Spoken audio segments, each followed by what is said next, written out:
सारा काम करते हुए, चारों तरफ सब कुछ करते हुए एक रिस्पॉन्सिबिलिटी, इसका ध्यान रखना।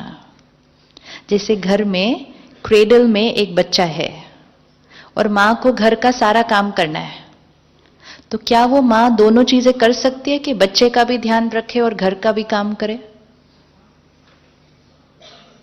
कर सकती है। किचन में भी जाना है, खाना भी बनाना है, लेकिन बच्चे पे भी नजर रखनी है। कर सकती है। उस सारे काम में कि किचन का भी काम, फोन भी बजा, कोई आया भी, सब कुछ भी हुआ और बच्चा भी, फर्स्ट प्रायोरिटी कौन?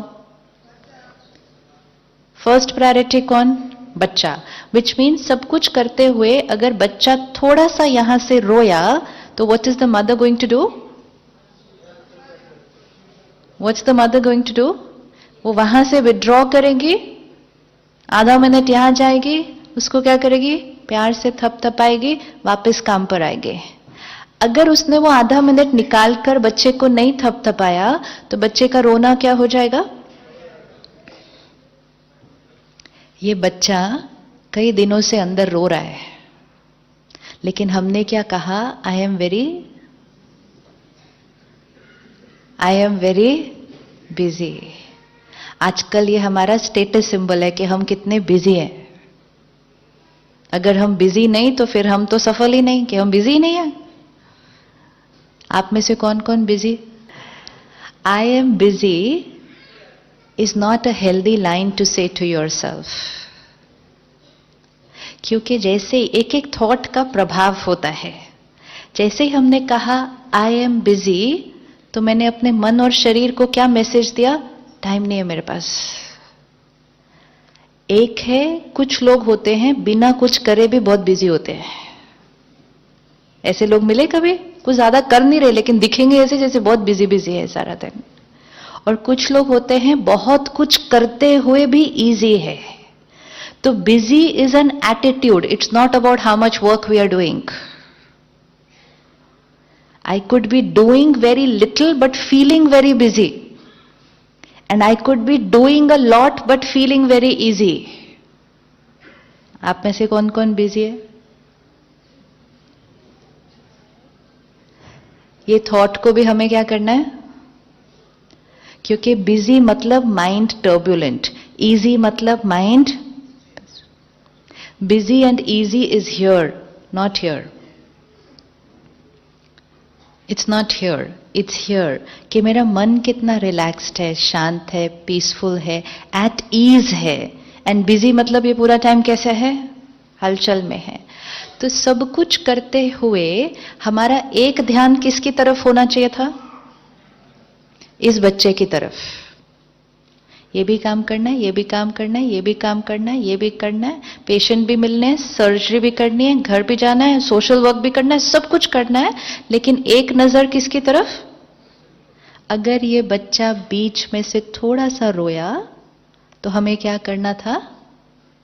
जस्ट विड्रॉ और यहां देखना क्या हुआ, क्या तंग कर रहा है। तो ये मन कहेगा उसने आज मेरे से ऐसा कहा, तो उसको बैठ के आंसर देना था। हमने रुक कर इस मन से बात नहीं की, इसको आंसर नहीं दिए। ये पहले थोड़ा रोया तो समाज में टेंशन आई, फिर ये थोड़ा ज्यादा रोया तो समाज ने वर्ड क्रिएट किया स्ट्रेस, फिर आज ये इतना जोर से रो रहा है तो समाज ने एक वर्ड क्रिएट किया डिप्रेशन।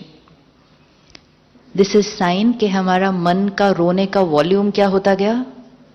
अगर हम टेंशन पर ही जाकर इसको थपथपा देते थोड़ा सा, तो ये वहीं चुप हो जाता। लेकिन हमने कहना शुरू किया स्ट्रेस तो नेचुरल है, तो हमने मन के रोने को ही नेचुरल कहना शुरू कर दिया। स्ट्रेस नेचुरल है, स्ट्रेस नेचुरल है,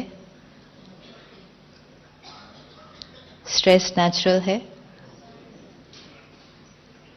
अभी श्योर नहीं है क्या बोलना है, क्योंकि मन कहता है हाँ नेचुरल है, घर जाके तो होता ही है, फिर यहां आंसर कैसे करे ये वाला ऐसा। स्ट्रेस नेचुरल है। हम में से कौन कौन क्रिएट करता है स्ट्रेस? एंगर नेचुरल है। अच्छा हाथ उठाएं जो कभी कभी गुस्सा करते हैं। हाथ उठाएं जो दिन में एक बार कर लेते हैं। हाथ उठाएं जो दिन में कई बार कर लेते हैं। बीमारी अच्छी खासी है, क्योंकि विच मीन्स हम दिन में कितनी बार अपनी खुशी को क्या कर रहे हैं, अपनी हेल्थ को क्या कर रहे हैं, अपने रिश्तों को क्या कर रहे हैं, and in the name of कि एंगर तो नेचुरल है। जो पूरी हीलिंग कम्युनिटी है, ये कम्युनिटी अगर नेचुरल की परिभाषा को बदल दे तो समाज की डेफिनेशंस चेंज हो जाएंगे। अगर डॉक्टर हमें कहता है स्ट्रेस तो नेचुरल है, तो पेशेंट कहेगा ऑब्वियसली स्ट्रेस तो नेचुरल है। तो डॉक्टर को खुद अपनी डेफिनेशन को चेक करना पड़ेगा कि क्या रियली स्ट्रेस नेचुरल है या ये मेरी एक अननेसेसरी क्रिएशन है। किन वजह से स्ट्रेस क्रिएट होता है, just check normal day to day routine में किन वजह से स्ट्रेस क्रिएट होता है। स्ट्रेस क्रिएट होता है तो गुस्सा भी आ जाएगा, irritation, they all one chain. ये पूरी एक फैमिली है, दो परिवार है। एक परिवार का हेड है अहंकार, ईगो। जहां ईगो है वहां स्ट्रेस है, गुस्सा है, इरिटेशन है, हर्ट है, हेट्रेड है। ये एक फैमिली है। दूसरी फैमिली, दूसरा परिवार कौन है? दूसरा परिवार कौन है? जहां पीस है, लव है, कंपैशन है, केयर है। ये दो परिवार है। इनमें से कुछ कुछ सदस्य नहीं आते हमारे घर। अगर ये आते हैं तो सारे आते हैं। एंड द ब्यूटीफुल पार्ट है, जाते हैं तो भी सारे जाते हैं, क्योंकि इनकी सबकी यूनिटी आपस में अच्छी है। Because they all interconnected. जो स्ट्रेस्ड है वो इरिटेट तो हो ही जाएगा। हाँ, they are just a sign of weakness and health, that's all. It's either health or it is disease. अगर मेरा इम्यूनिटी सिस्टम वीक है तो बहुत सारी बीमारियां इकट्ठी आएंगी। तो मैं आपके पास आई, आपने कहा ये खाओ, ये करो, इतना करो, इम्यूनिटी सिस्टम क्या हो जाएगा, ठीक हो जाएगा, सारी बीमारियां इकट्ठी जाएंगी। तो देयर टू फैमिलीज। स्ट्रेस और गुस्सा किस बातों पर आता है, क्यों आता है? जनरल,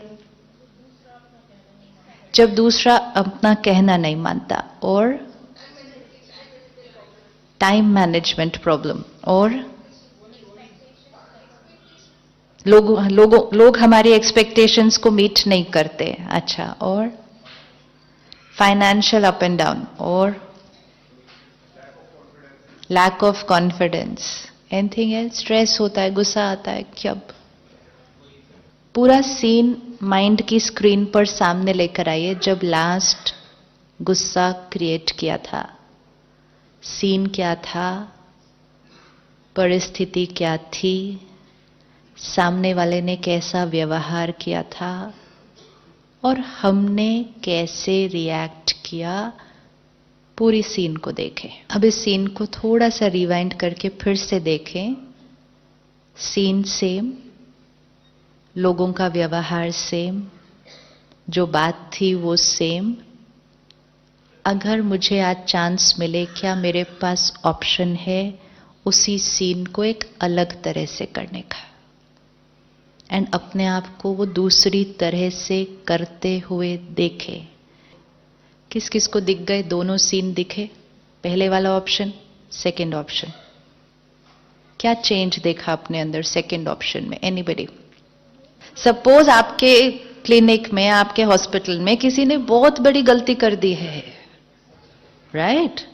किसी से बहुत बहुत बहुत बड़ी गलती हो गई है। वो नर्स हो सकती है, वो एडमिन स्टाफ हो सकता है, anybody it could be, who's made a blunder, very big one, and we have to respond to the situation. And उस क्षण हमने रिएक्ट कर दिया। तो रिएक्ट किया तो हमारी फीलिंग कैसी थी, बोल कैसे थे, व्यवहार कैसा था? एंड अब जबकि हम उस सीन को रिवाइंड करके फिर देखते हैं यहां आराम से बैठकर, do we feel another way was possible या दैट वॉज द वे?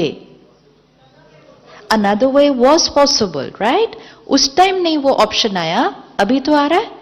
अभी ये करना एक्सरसाइज इसलिए इंपॉर्टेंट है क्योंकि ये एक्सरसाइज करते ही हमने अपने मन को दिखाया कि another way was possible.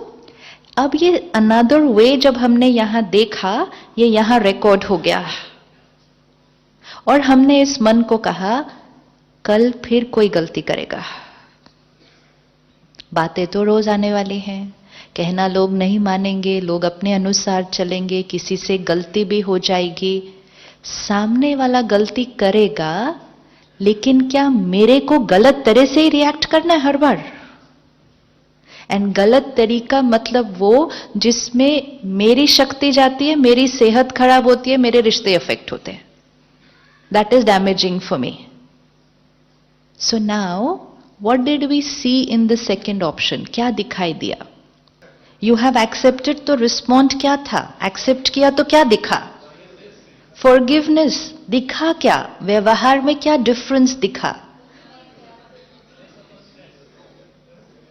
C, this is also meditation कि रिफ्लेक्ट करके, जैसे एक एक्टर है, एक एक्टर के पास एक रोल है, एक स्क्रिप्ट है, एक डायलॉग है, तो वो सीधा जाके परफॉर्म नहीं करते, पहले क्या करेंगे? उसका रिहर्सल करेंगे। तो रिहर्सल में वो पूरा देखेंगे ना कि ये सीन होगा, हम कैसे एक्ट करेंगे इसको। ये जो अभी हमने किया, ये भी एक रिहर्सल है कि सामने वाला गलती करेगा। या कुछ ऐसे लोग होते हैं जिनका कोई एक टिपिकल संस्कार होता है जिसको लेकर हम रोज ही एक बार इरिटेट हो जाते हैं। आपके आसपास कोई ऐसा है ना? वो फिर हम कल शाम को देखेंगे क्यों ऐसे हैं वो। अगर वो थोड़े से बदल जाते तो जीवन क्या हो जाती? But people are not going to change, they are comfortable the way they are. I will have to adopt how to be with them but not deplete my energy टप टप टप टप टप, राइट? अब जब वो ऐसा करेंगे, वो गलती करेंगे, What is my response? क्या देखा अपने आप को? एक्सेप्ट किया तो रिस्पॉन्स कैसा था? माइंड कैसा था? फेस कैसा था? वर्ड्स कैसे थे? बिहेवियर कैसा था? पूरा देखना है, एनालिसिस। क्या दिखा? पूरा देखना है। मन कैसा था उस अप्रोच में? स्टेबल। पहले वाले ऑप्शन में मन कैसा था? राइट? हाँ। चेहरा ऑब्वियसली कैसा हो जाएगा? है ना? अच्छा, शब्द भी कैसे निकलेंगे फिर? रफ।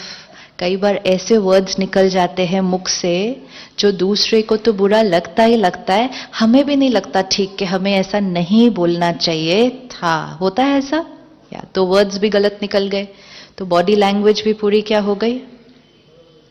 ये जब हम ऐसे गुस्सा कर देते हैं तो ज्यादा नुकसान किसका होता है? जो गुस्सा करता है या जो डांट खाता है? श्योर। आप डॉक्टर हैं तो आप बताइए, गुस्सा करने वाले का क्या क्या नुकसान होता है? हेल्थ वाइज भी अगर देख लें उस टाइम फिजियोलॉजी पर, गुस्सा करने वाले का क्या क्या नुकसान होता है? हार्ट बीट बढ़ती है, बीपी बढ़ता है। अच्छा, और तो वो लंबा लंबा हो जाएगा वो फिर बहुत सारा, है ना? तो आपको बेस्ट पता है कि गुस्सा करने का हमारे शरीर पर कितना असर है। शरीर पर जो असर पड़ा, that is the second stage ना। मन का शरीर पर असर पड़ रहा है। एवरी थॉट वी क्रिएट, ये मंत्र है आज, पक्का करना है। Every thought we create, not few thoughts, some of the thoughts, नहीं, एवरी थॉट वी क्रिएट सबसे पहले किस पर असर डालती है? हर थॉट जो हम क्रिएट करेंगे सबसे पहले किस पर असर डालेगी?